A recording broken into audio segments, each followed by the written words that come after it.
Nostalgia, the popular drug choice of media capitalists. We live in an era of reliance on remaking or reviving existing intellectual properties to generate easy money. Rarely does it work well, and most of the time it crashes and burns, leaving a bad taste in the mouths of people who grew up with and loved the originals. You don't even have to change the actual property itself to have people complaining that their childhoods or traditions were ruined. Just look at what happened when the Peanuts holiday specials were aired for free on Apple TV Plus last year. Need I say more?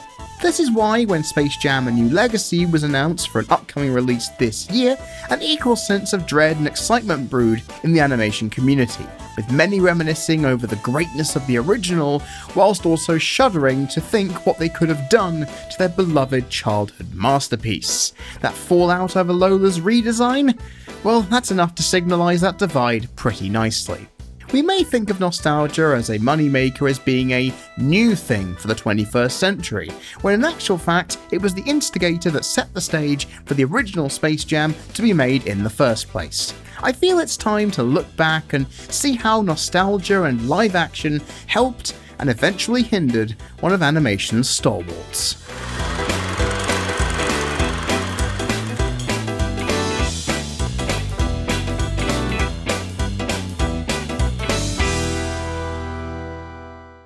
Season. Duck season. Rabbit season. Duck season. Rabbit season. Duck season.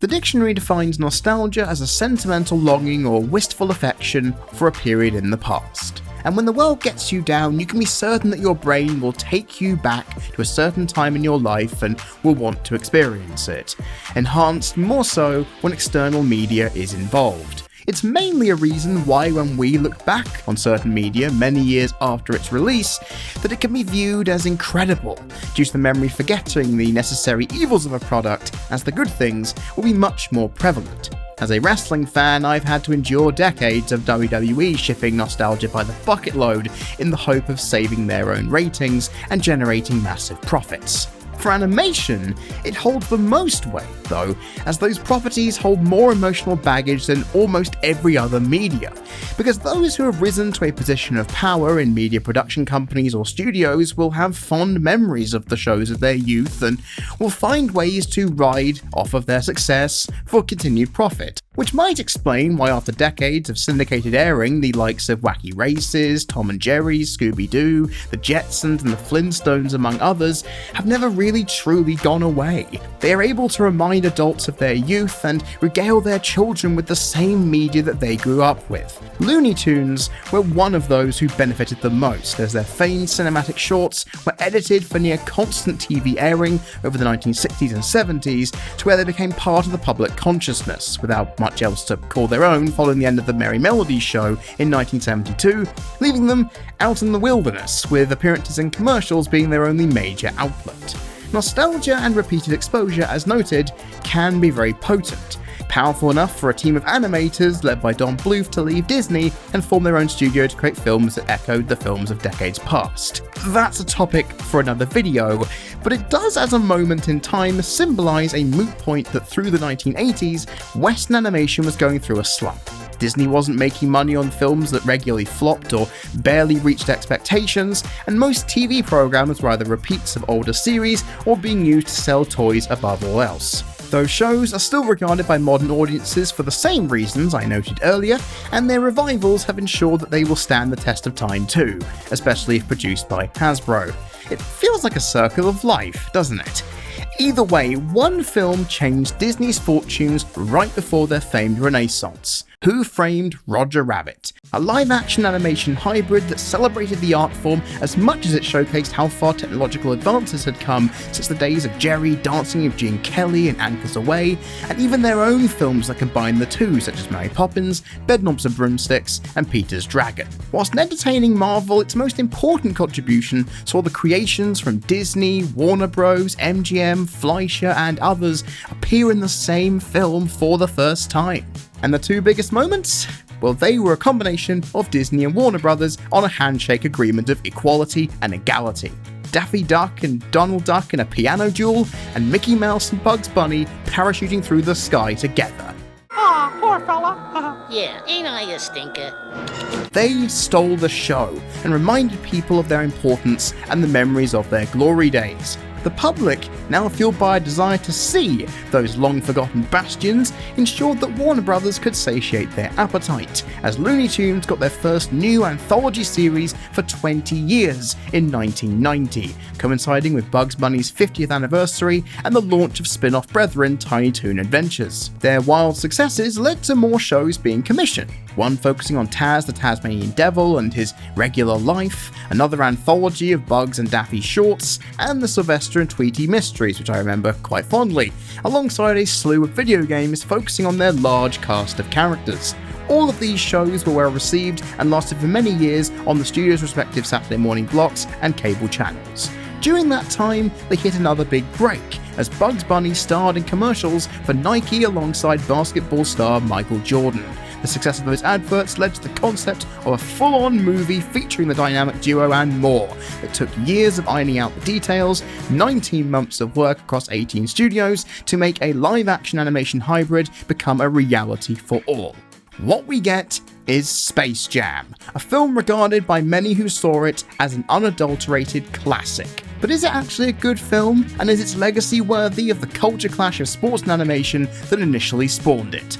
Truthfully, honestly, nostalgia is one hell of a drug. Ready? Famed sportsman and notorious shoe salesman Michael Jordan was apparently good at basketball. The stats, for whatever they're worth, do not lie. He became so good, they filled an entire 3-minute opening credit montage about it. He then retired to play baseball. Now, if you think this is just a narrative device to bring our hero down to modest sporting grounds so he fights his way back to basketball glory as a character arc, then you would be mistaken, as this actually happened. Boy, that was a shock upon learning about this after the fact. So Space Jam primarily exists as a highly fictionalized vehicle to explain how Jordan returned to the NBA. Choosing to go down the convoluted route here may not have been the best idea. An intergalactic alien theme park desires an attraction to boost its flaking customers, so he enslaves the Looney Tunes, who decide to fight for their freedom in basketball.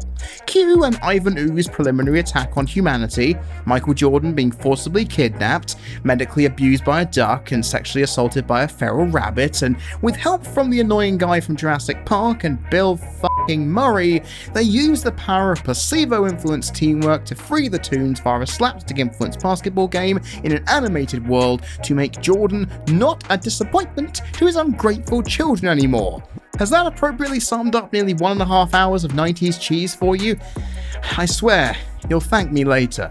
Despite this film being released in 1996, the animation still holds up today. Fluid, dynamic, colourful, and full of all the character-centric and slapstick entities one would expect from the Looney Tunes. While all the Toons were concerned about saving their behinds from alien slavery, you cannot take the DNA from them, because the fact that Sylvester still went after Tweety in the heat of the moment twice was an absolute delight, as was the minimal but impactful pop culture references that added to and not detract from the comedy and story too much, which does foreshadow the future of Western animation right there, because seriously, 20 or 30 years later, that's pretty much all they can rely on if you're not creative enough. The minimal usage of Toons in a live-action world was well implemented as well, making an otherwise corny series of events worthy of its time. And when it finally got to the basketball game itself, you got 20 to 25 minutes of thrilling and hilarious action that, only thanks to the narrative in play, verged on predictable, but that didn't spoil the grand occasion you'd be waiting over 50 minutes for to get to. However, this was all the film got to hold high for itself, at least in my opinion anyway. For those first 50 minutes, anytime you were not directly involved with just the Looney Tunes and maybe a small sprinkling of Michael Jordan in there, you were surrounded by a typical 90s kids TV cliches. Wooden acting, stop-start pacing, cheesy dialogue, and a misguided performance and casting by Wayne Knight of Seinfeld and Jurassic Park fame, being the goofball sidekick Stan. This was a notorious roadblock that hindered this film's ability to play off a serious family and sporting dilemma, detracting from every single appearance he was in. And okay, you may say that this had the Looney Tunes in it, so therefore it's fair game, right? The fact is, they played the humorous, chaotic side to ensure that it was tonally balanced. This guy then shows up and kind of ruins everything. And it made this film extremely difficult to watch whenever he opened his mouth. Alongside that, the setup of the whole plot was flimsy and needlessly protracted, whilst the progression of the story getting to the game was clunky and obtuse. Not helped by the fact that thanks to a clear direction in the story, it meant that it lacked any sense of anticipation or unpredictability in the slightest. Because you knew that the Looney Tunes and the celebrity they were literally bowing down to kiss the feet of were going to walk out okay in the end. Michael Jordan did try his best, but his lack of direction to show much emotion or act like the Toons were near him or interacting with them at all limited the impact of his embrace of the Toon world, meaning his combination comes off as an awkward test more than something that's naturally cohesive, limiting the scope that the film wanted to carry. Hell, he was arguably the only human who was appropriately lit for the green screen, as Stan and Bill Murray stood out like sore thumbs, and when you combine that with lackluster CGI to try and fit them into the slapstick, physics-breaking nature of the Looney Tunes world, it really showed this film's age and made me realise that that cohesion that this film needed to ensure it worked as a core unit really wasn't working at all. Even more of a problem was this film deciding to use really cheap laughs and poor taste humour around the deficiencies of the basketball players after having their talents absconded by the aliens. Mocking the mental and physical stresses they went through was not a good idea. It also wasn't a good idea to have Porky Pig announce that he wet himself upon seeing the aliens in their gigantic form. Boo. I wet myself. Stay classy, writers, you've definitely done something abhorrent there. We then have to turn our attentions to Lola Bunny, long heralded by many as a high point of this movie's success, honestly by a lot of closeted furries who cannot admit that they love a bunny because of her assets, quote unquote. Either way, she falls flat due to the fact her characterization is extremely limited to mentions of "Don't call me doll again," and the fact she's just a love interest for Bugs and not much else. The fact she immediately falls in love with Bugs, whom she shrugged off earlier in a defiant stance of female empowerment, all because he was hurt, just shows how one-dimensional as a construct she is. She may have been a strong independent female from the outset, but by the way that she's sectioned away from everyone else and forgotten about for long stretches just shows how unimportant she was in the broader scheme of things. You'd think for such an iconic character that she'd have more of an impact. I guess it was just her design that people loved, right? Because you would never be able to defend to anybody that this character was anything more than just a shell and, well, an inclusionary box for a female character, seeing as the entire cast of Looney Tunes in this film are all male. It had to be done for good reason, I understand, but at the same time, it doesn't really give you much to work with. She has more of a role in the video game Looney Tunes Space Race as a roving reporter than she does here. So maybe you should reconsider your lusts when realising that her redesign will probably come with much more intense character development in the sequel. Finally, while some basketball fans may appreciate the whole Jordan and his team are on drugs angle to their sudden and dramatic turnaround, especially if you didn't like him in his basketball playing days, flipping the table on it and converting it into a half-hearted "it was inside you all along" placebo-affected moral was as cornball as 90s kids entertainment got, meaning the forced tension to conclude the game was completely unwarranted, souring what was the highlight of this beleaguered drug trip of a film. All in all, while you, the audience, were given exactly what you came for, Michael Jordan and Bugs Bunny playing basketball, the padding around it is about as awful as you could get for this kind of big-name athlete circle jerk of a movie that just happens to have Looney Tunes in it. If you don't care about basketball, the intentions and the fan service of the human element of the film is lost to where all you can focus on is the Toons, who often have to take a back seat to the star attraction despite sharing the goddamn billing. The Toons themselves do their part admirably, and the stability of the film rests on their shoulders as the narrative remains surprisingly and stagnantly focused. It has aged in all other areas pretty badly though, but at least you get the sight of Michael Jordan and Bugs Bunny playing basketball against some aliens while Marvin the Martian referees it. Oh, and Bill Murray decides to show up for all it's worth too, I guess. For that reason alone, I can see why it is nostalgically remembered so fondly, as it's a major movie moment of many a childhood when looked back upon just for this concentrated 20 to 25 minute segment. But they don't take the rest of this film into account for just how bad it is. I advise that people remove their rose-tinted glasses and realise that, for what it is, Space Jam is a terrible slice of 90s filmmaking that should have stayed in the decade that it resided in and not had its smell linger for as long as it has, to where nostalgia is so high that people really just are ignoring the negatives here. With the advancement in animation and some more competent character writing for the tunes, I believe that Space Jam: A New Legacy will crush its predecessor upon release. I have no doubts about that. And while this film may be a mess, it was an incredible success. Despite mixed critical reception for reasons I have made very wholly apparent, audience fascination helped this film make over $250 million worldwide, becoming for a time the highest grossing non-Disney made animated film of all time, until Anastasia popped its head through the door. Looney Tunes' cultural revival then had hit its high point. However, outside of reruns on Nickelodeon and its subsequent move to Cartoon Network, they didn't have much to sing about, as all the cartoons outside of Sylvester and Tweety Mysteries had been cancelled before Space Jam was released, and by 2000, so did that show. There was no new shows to market, and attempts to make a Space Jam 2 proved difficult. Michael Jordan did not want to appear in a sequel. Spy Jam and Race Jam, a Jackie Chan-led genre film for the former, and a Jeff Gordon NASCAR vehicle for the latter were pitched but didn't materialise either. All hopes seemed lost, but we eventually got something as the 21st century opened its doors. You could say that they were back in action. That was a terrible joke. Crucify me in the comment section, I don't care. Cut to the next section. Well, these matter. And this. And they say we get their fee back. Right, boys?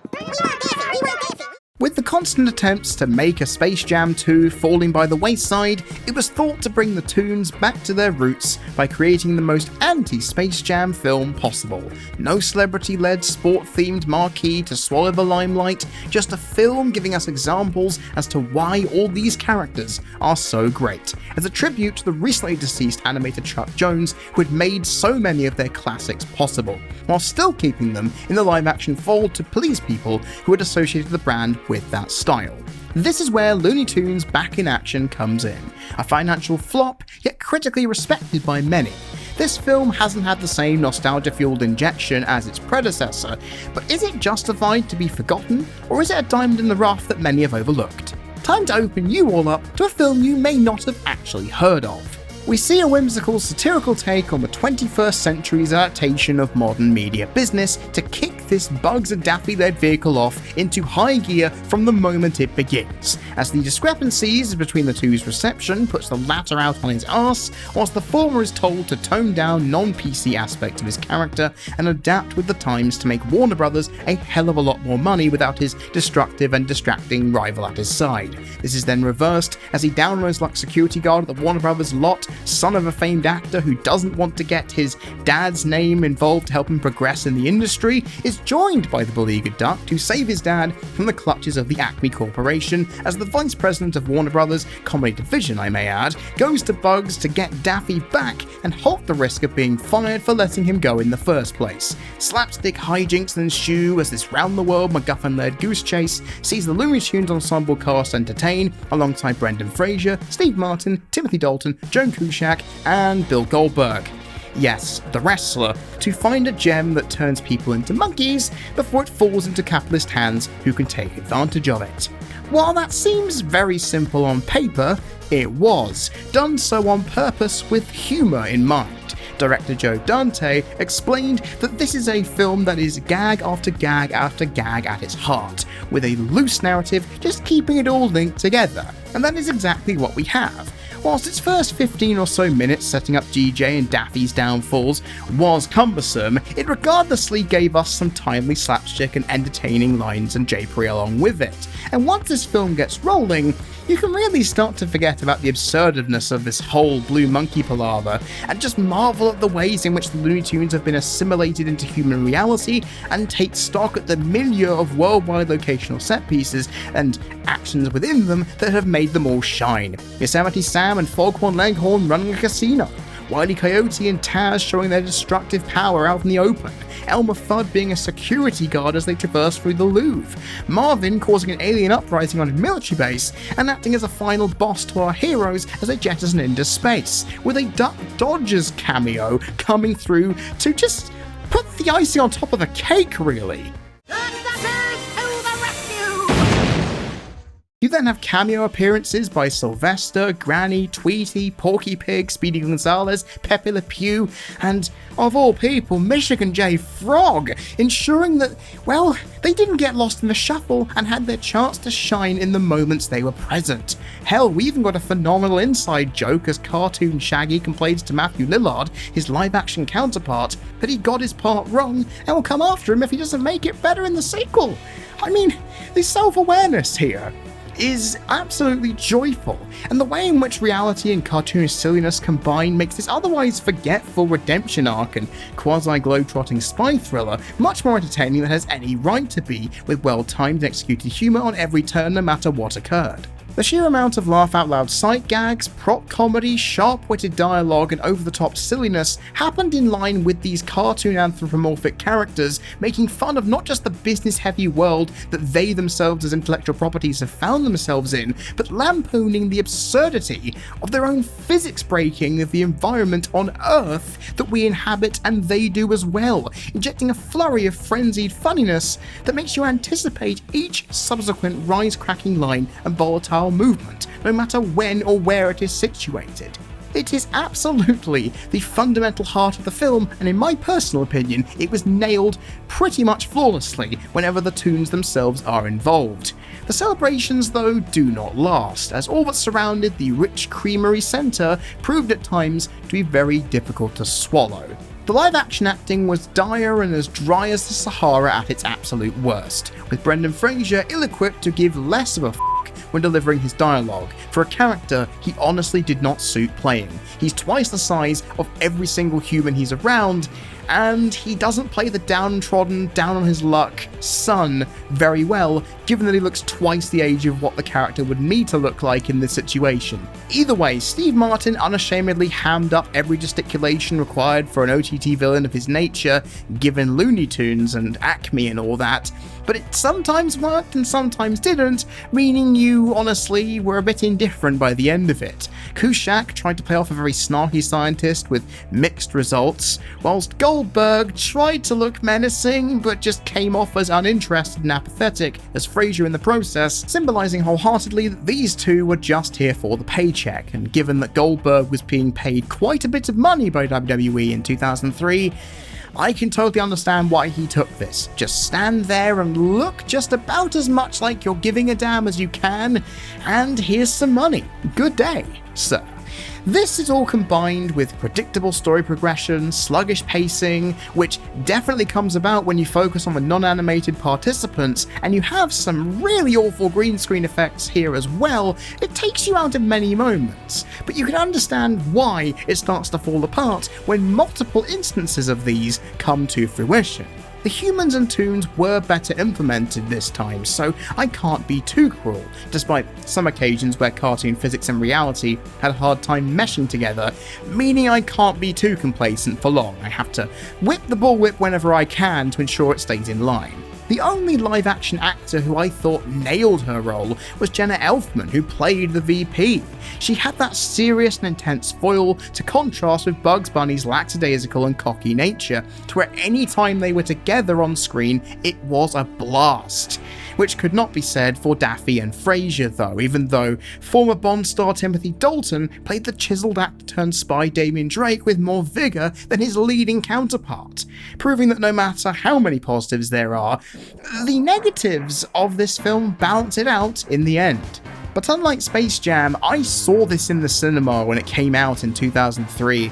But it came at a really weird time in my life where I thought I had matured enough to where animation was not really that important for me, but at the same time, having recently become a wrestling fan, I wanted to see Goldberg kick some ass. And it meant that I had a really disappointed feeling when I came out of the film that this wasn't what I wanted it to be. I wanted some live-action kick-ass stuff and some cartoonish stuff as well, and I felt that neither were really hitting the mark that day.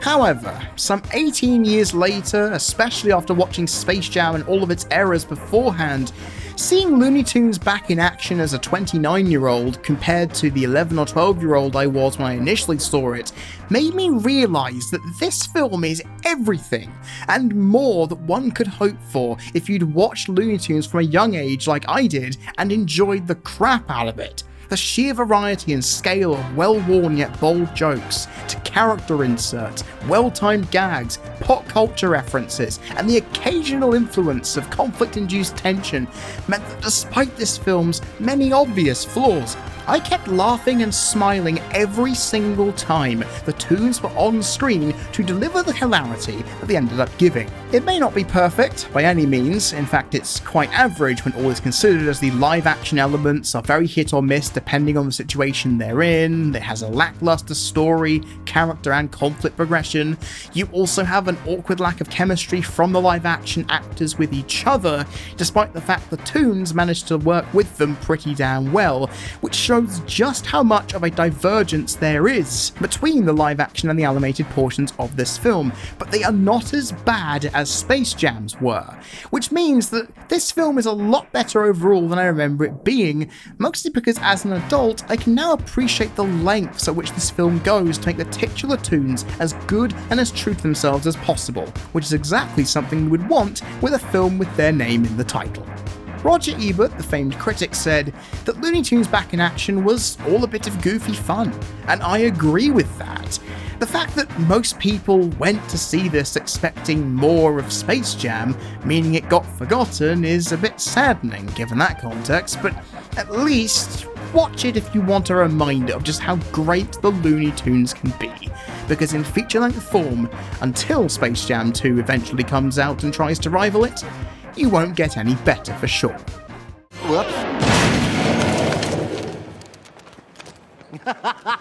What do you know? My luck is changing already!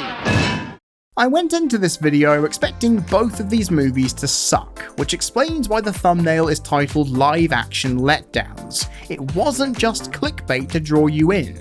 Not just because their different and polarizing receptions over the years will always cause arguments in the animation spheres, but as a reminder to why and how such a luminary in animation history had fallen so far as a result of both of them, despite their good reasons for existing in the first place, at least from Warner Brothers' side of the fence. I had my reservations about Space Jam, and they were justified, which makes me anticipate the sequel even more so, knowing it's probably going to be better. And while the live-action accompaniments were the worst part of Back in Action, the rest surpassed expectations that had already been laid out to me. It showed that with a little more consideration, this could have been more than what it ended up being. But alongside those problems, lacking in a major name to carry itself further and having nearly a decade pass since Space Jam set monetary and public expectations unbelievably high, Back in Action could not make its money back, or leave a dent in the public's mind for long enough to where it became a nostalgic hit. It was all downhill from here, because the Looney Tunes themselves had been left behind in an animation landscape that was ever-changing by the time that this film was released. In an era where animation was becoming more serialized, serious, and story-driven, giving audiences more than just a gag every few seconds, Looney Tunes felt antiquated. As traditional animation was being phased out for CGI, live action combining with 2D was not as technologically advanced anymore. The 2D animation bubble had burst, with further salt being put in the wound, compounding their decline as its TV series were cancelled and all future franchise movies were put on hold in the aftermath, signalling what had already become apparent. Looney Tunes, once held in such high regard alongside Tom and Jerry, Betty Boop, and Mickey Mouse as stalwarts of the golden era of American animation, had met the bottom of the entertainment barrel. And much like Back in Action suggested, the decisions made by those at the top of the ladder couldn't move it with the times quickly enough to ensure that that drop wasn't as dramatic as it ended up being. After 2006's DirecTV Christmas special, the Looney Tunes as a brand was dead in the water and seemingly lacked any direction. A sad state of affairs for something that a decade earlier was on top of the televisual animation world, and for a time, cinema as well. What we can learn from this whole situation is that popularity in entertainment is fleeting. Nothing can last forever, and nostalgia for an older product can only carry it so far before it has to drop right back down again. But it cannot be denied just how powerful nostalgia is and what it can do to help a product that requires it if the right seeds are laid for it. Because when the nostalgic value of that product is combined with an art form that celebrates them at its absolute peak, it allowed a new generation to see the Looney Tunes in a light that they had never seen them before, bringing them out of the cold, desolate doldrums and offering them success that is only rivaled by their 1950s heyday. Yet at the same time, when you look at the trajectory, it's akin to a dose of opiates, a euphoric sensation initially that slowly wears away to unveil the decline of the person consuming it in its aftermath. It's a cautionary tale that all in the pop culture entertainment landscape can learn from. At the end of the day, it would take something drastic to attempt to bring the Looney Tunes back to life. But that's a tale for another time. I've been Freddie Thomas, you've been people watching, this is the CC Network, and I will see you all next time.